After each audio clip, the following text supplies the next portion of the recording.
This program has been made possible in part by the following sponsors. The Trial Lawyers Association of BC.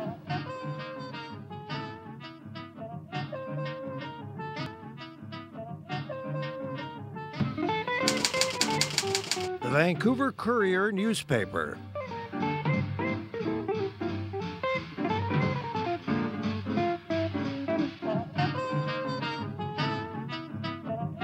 My new book about addictions, All the Way Home, Building Recovery That Works.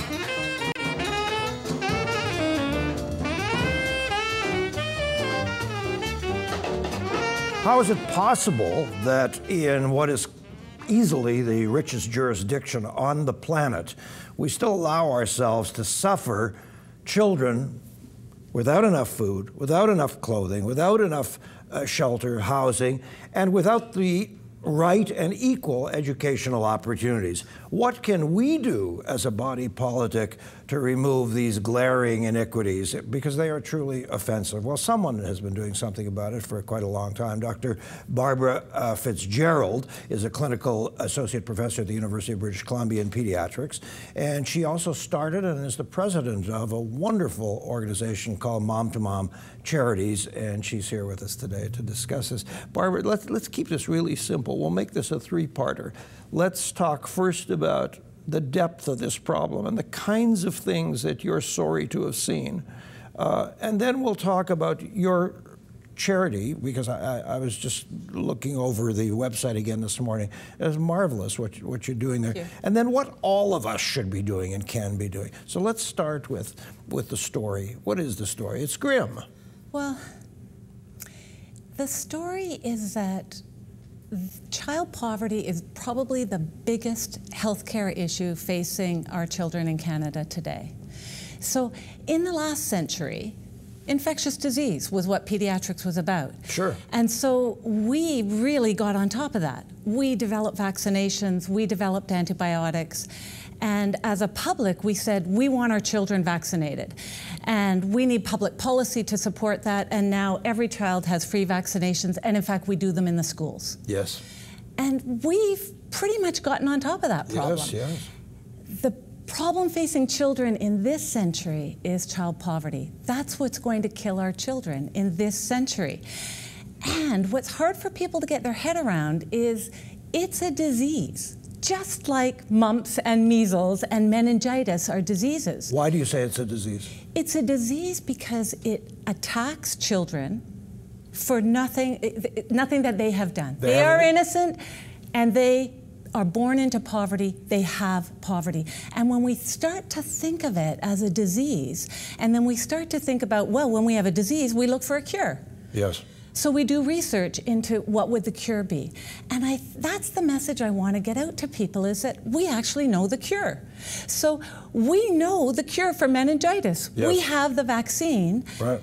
But we haven't got the message out, and so people aren't saying, let's use the vaccine. We have the vaccine for poverty. Let's use it. A friend of mine goes, I won't say which community, but not far from here in the interior, and he's asked to look at some health issues. And he finds that one of the big health issues is that there's an unusually high rate of infant mortality. We're talking about it the last 5 years, right? Yeah. Infant mortality, you never think about that in Canada, right? Yeah. And he discovers it has nothing to do with nutrition or with the mother's health. You know what it had to do with? The transportation system cut these people off from the main hospital, which was 20K away. And so suddenly, expecting mothers, you know, couldn't have access to the information and ideas and nurturing and so on that they needed, not to mention specific health care issues.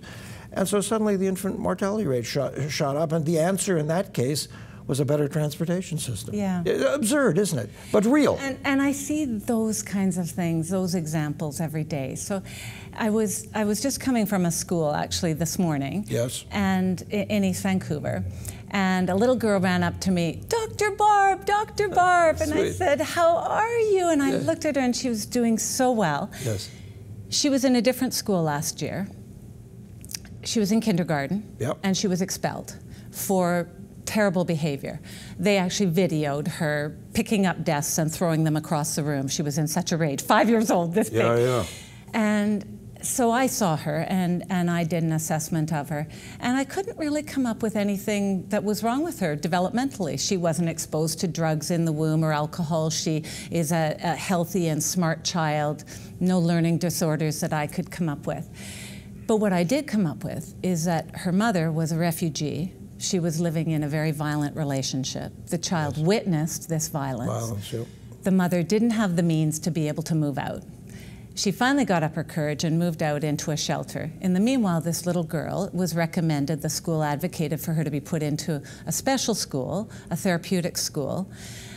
The mother moved into a place she could afford outside of Vancouver, but you can't go to this school unless you have a Vancouver address. Oh, yeah. She couldn't get a Vancouver address because she couldn't afford it, because she's on social assistance trying to get back on her feet. Anyways, we got her hooked up with my charity, and the mentors helped her find a place to stay. Yes. And some very kind person is subsidizing the rent so she can live there. And this little girl is in this therapeutic school. Yeah. And I said to the mom, "How are you doing?" And she said, "I'm doing fine." And she said, "Can I tell you about my son?" And her son is in grade 11. And I said, "Tell me about him." And she said, "All he's doing is studying. He is so happy and so safe and feels so good now. He says, I'm going to university and I'm going to be a physiotherapist."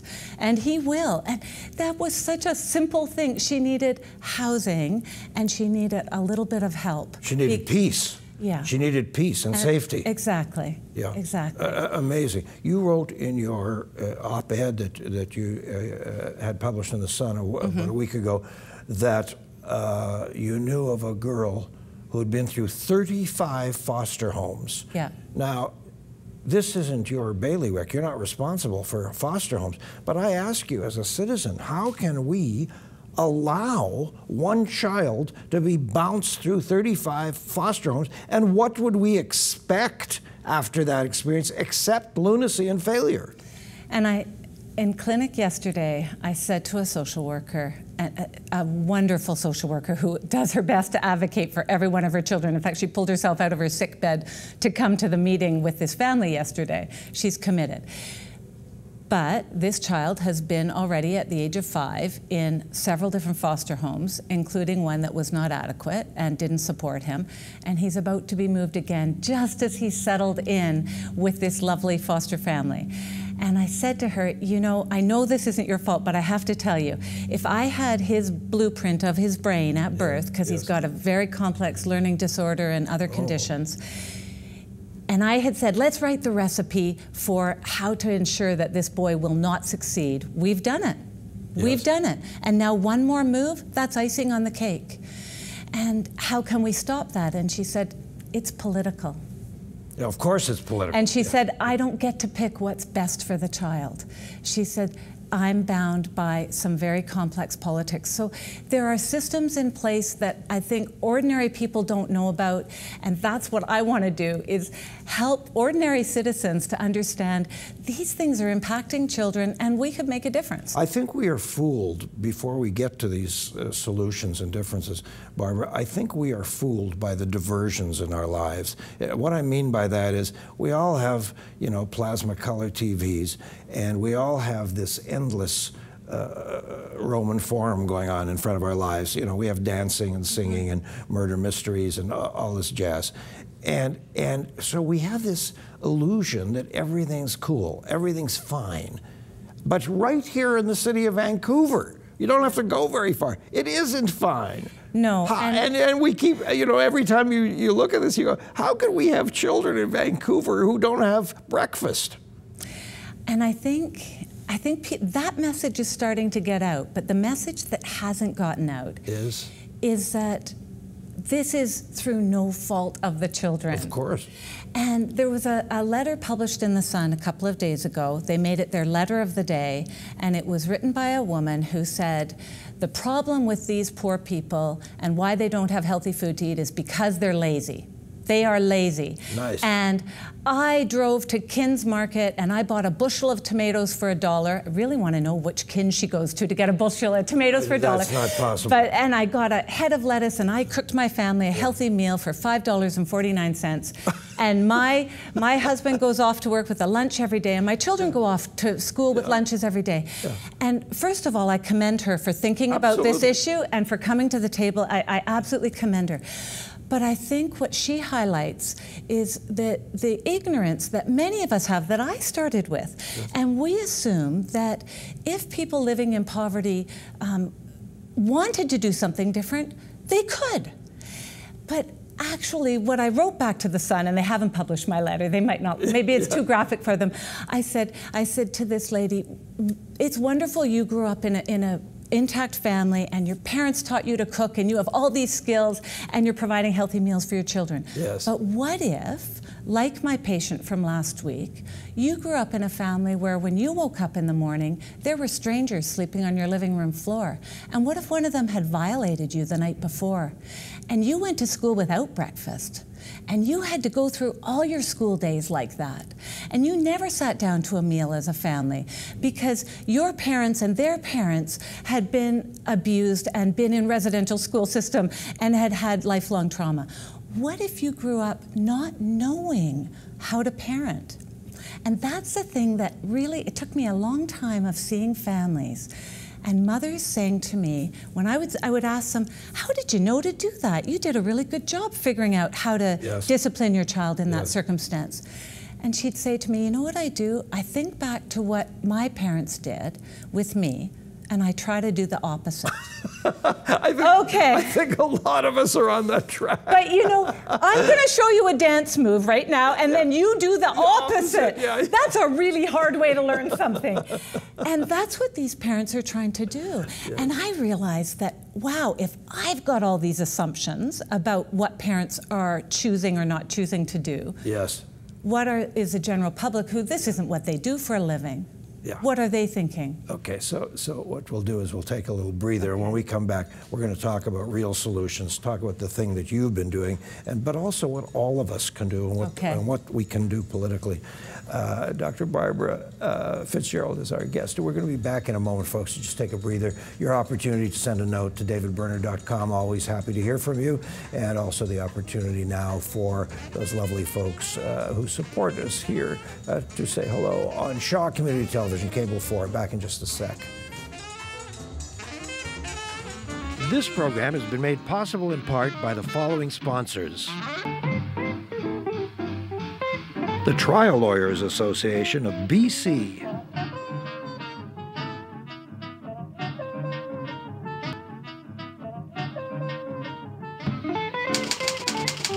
The Vancouver Courier newspaper.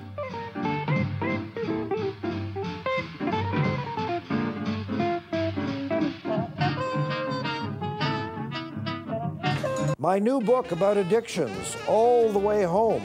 Building recovery that works. It changes because they didn't know.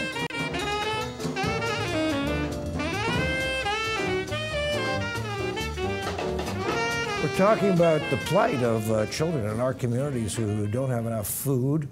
Very hard to study, very hard to learn when your brain is not being fed by protein and so on. Enough proper clothing. They can't afford to buy the uniforms for the sports team. Of course, they can't rent the violin, let alone buy one and so on. So their educational opportunities are limited. And there are many, many such kids right here in our community. Barbara Fitzgerald, clinical associate professor at UBC, has been working with kids and families like this for an awful long time. And among other things, Barbara, you created this marvelous organization, Mom to Mom Charities. I know we'll put up the website so people can have a look at it. It's a kind of mentoring thing, yes? Yes. You put some people together.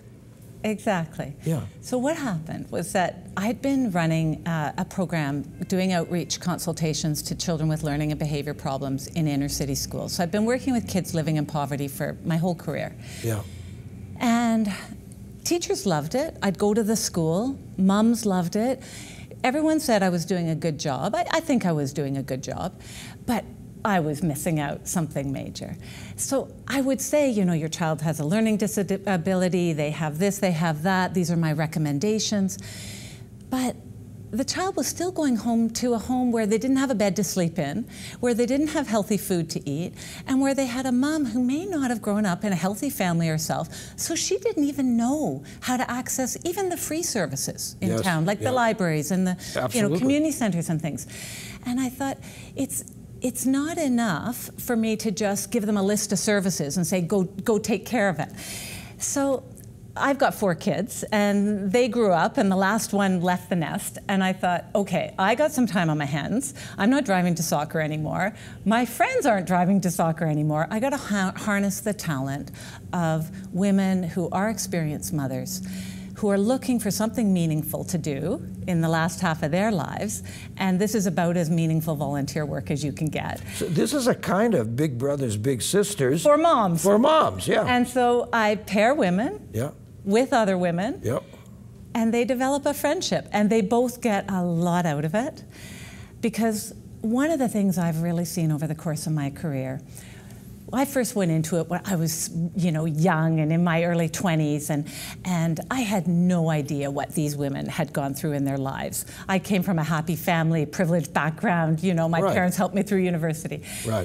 And I'd listen to their stories, and I'd listen to stories of women who would tell me things like, I grew up in 20 foster homes. I was sexually abused as a little girl. I was a drug addict. And this one mom who had all of that story and who said to me, one day I was standing on my corner of 12th and Fraser as a prostitute to earn money for drugs. And suddenly a vision of my little girl in foster care came into my head. And I said, oh my gosh, I can't do to her what was done to me. And I talked the bus driver into letting me get on the bus for free because I had no money. And I went to a treatment center, and now she has her little girl back. And I'm listening to this story going, I can't possibly judge you. I'm in awe of you. Like that kind of, you know, just incredible perseverance and courage in the face of what she's gone through. So we pair women with these women, a relationship develops, and trust develops. And over time, they start to help this woman to attain the goals that she wants. So they start by doing things like going out for coffee and going grocery shopping and going to the child's school and helping the mom find a volunteer opportunity at the school. Now what is so interesting to me is that 80 or 90% of the people listening to this might say, well, what's that? And they don't understand that's huge. That is huge. The first time we held a public meeting after we opened a sort of little halfway house 50 years ago, and one of the guys in the house said to the people who came to the meeting, he said, you know, last week David and I went to Kitts Beach, and everybody stared at him. They didn't get the point. The point was, this guy was an Aboriginal from way up north. He'd just done 3 years federal hard time. He would not go to Kitts Beach by himself. And I didn't have a plan like, I'm going to take you to Kitts Beach and this is going to be a big deal. We just happened to walk to Kitts Beach. But for him, it was a big deal. You've got it. And so at the end of August, we had a picnic. And we had it at McLean Park near Strathcona School. And the children all came, and they're running through the water park, and the mums are sitting, talking and eating. And exactly as you say, it's about community, and it's about neighbors helping neighbors. And that's what we're doing, and it's grown. We hired our first executive director in the summer. Good for you. And it's working. What we're seeing, teachers are telling me children are coming to school well rested, well fed. We have a system where we get them the things that they need, beds and kitchen table to do homework at and food to eat. And their mothers are happier. Their mothers are going back to school. We've got mums who are graduating now with their high school diploma. We have another one starting her nursing training. I have a question. How does anyone succeed in life when 90% of your day is worry, and worry about basics? You know, look, we're not living in a war zone. We don't have mortar shells going over our heads, you know. We live in this land of plenty. But these people are living in a war zone of poverty. Yes. And you've hit the nail on the head, because, I mean, if you have hopefully not a terrible day at work today, because you're with me, but if you have a terrible day at work today and the cameraman yells at you, and you go out and there's a ticket on your car and you have a flat tire. It's funny you should mention that. They're always yelling at me. These people are rascals. I bet that instead of going to the gym like you planned, you might pour yourself a glass of wine. And that is nothing compared to the issues that these moms are facing every day. And that's, you've brought up a really important point, because what we realized is that for moms to be able to do their very best parenting job and have these kids have different outcomes than what they've had themselves, they have to have a leg up. So somebody's got to help them out. They can't have the worry of, is my child going to eat tonight? Because who feels like going to the public library with an empty stomach and knowing you're not feeding your kids that night? So there's a study that was done 40 years ago. This is what I mean, we have the answers. By this guy, L. Allen Schroof, an amazing PhD psychologist in the US. He enrolled a whole pile of babies that were in the womb, all being born into poverty, followed them, now they're 40. They're 40 now. And he looked at what makes a difference. And the three things that made a difference were alleviating the stress of poverty, connecting the moms to the child's school, and connecting the moms to friends in the community. Those aren't hard things. And what you're talking about is a part of this new wave that's happening in psychology and sociology and social work that falls under this umbrella called upstream thinking. Thinking not about, okay, we got a drug addict here, or we got a child with this, but where can we intercede before this child falls in the river? What can we do before we get drowning? Exactly. And the other thing that we know that is so cool, and you're going to have to bear with me because I'm going to talk a little science at the moment, but it's so important. So we now know, we used to talk about nature versus nurture. Well, that's a really old-fashioned concept. What we now know from really recent research is that we can do genetic engineering. The government can do genetic engineering. And how we can do that in a very positive way is if we diminish the stress in children's lives, we actually reprogram the way that their genes get expressed. It's like we go in there and reorganize their genes, and their brains grow differently. Absolutely. So we do genetic engineering every time we extend the hand of kindness to someone, every time we feed a child. You know this thing that's on YouTube called flash mobs? You know, where suddenly out of nowhere there's an entire orchestra, and if they're doing bolero, they start with one little thing and it builds and it builds, they start with the drum and so on. And the joy of watching those flash mob things on YouTube is mostly the children. The children are so excited and so happy, you know, and you just see that all children should have music around them. And so it makes sense to you when you see that, and you see that little child's brain, it's being reprogrammed in front of your eyes. And so we can do that. So we only have about 2-3 minutes left. Go political on me for a moment here. What should we be doing? What are you doing? What should I be doing? What should our audience be doing politically? Because I think we lack the political will. Politics can be a mean and dirty business. Well, I'm probably a bit naive about politics, but the way I understand politics, because I trained in medicine, not politics, is that government wants to do what we want them to do because they want to get reelected. So that's a pretty simplistic way of thinking about it. But I figure that we have to all write our MLA, talk to our MP, we have to talk to our elected representatives. I'm meeting with mine next week. To tell this story, to say this matters to us, because maybe there's going to be some choices to make. Maybe I'm not going to get to have every single other thing that I want. Maybe I'm even going to have to pay a little bit more money in taxes. If you're willing to do that, to eradicate child poverty, tell your MLA, because then they have a mandate to do that. Right now, our current government didn't run on a platform of I'm going to eradicate poverty. Why? We didn't tell them to. We didn't tell them that's what we want. So tell them that's what you want. But right now, here's an interesting political dilemma. The mayor has this task force on homelessness, and he's brought together all these people at the table, and they're all saying, we all have to work together. It sounds great. There's a big problem, Barbara. You know who they are? They're all the usual suspects who helped create the mess we've already got. We need some new people and some new thinking.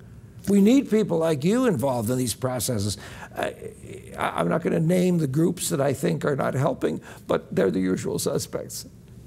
Well, I think you're right. I think we all have a voice. We all have a voice. Yes. And what I want to stress is we have the vaccination. We have it. Let's use it. So we're pretty much out of time, but at the next political rally, you should ask your candidate, right? Ask your candidate, what are they doing about child poverty and education and so on. And they can support us at Mum to Mum. So please go to our website and think about supporting us. Thank you. You're great. You yourself are very nurturing in everything that you do. Thank you. It was great to have you here.